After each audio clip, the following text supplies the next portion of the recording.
আসসালামু আলাইকুম সপ্তম শ্রেণীর শিক্ষার্থী বন্ধুরা তোমাদেরকে ইজি লার্নিংয়ের পক্ষ থেকে স্বাগত জানাই।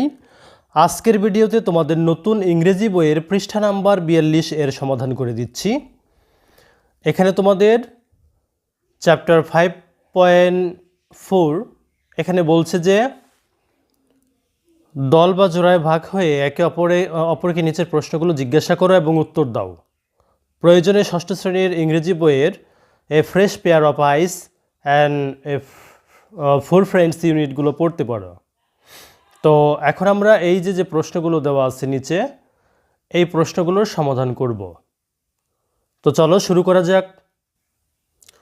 এখানে আমাদের প্রথম প্রশ্নটি ছিল, do you think my birthday surprise is a story?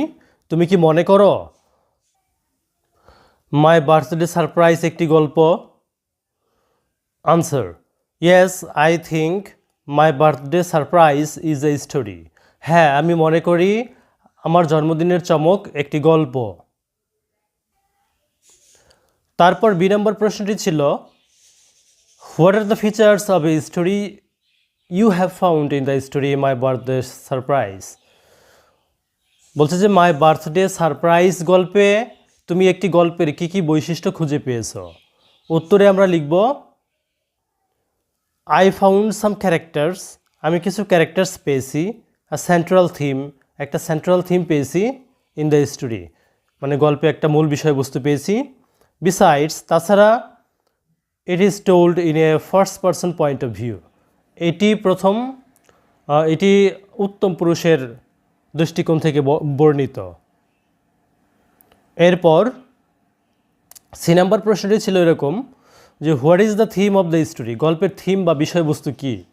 উত্তরে আমরা লিখেছি, the central theme of the story is friends can make a person happy.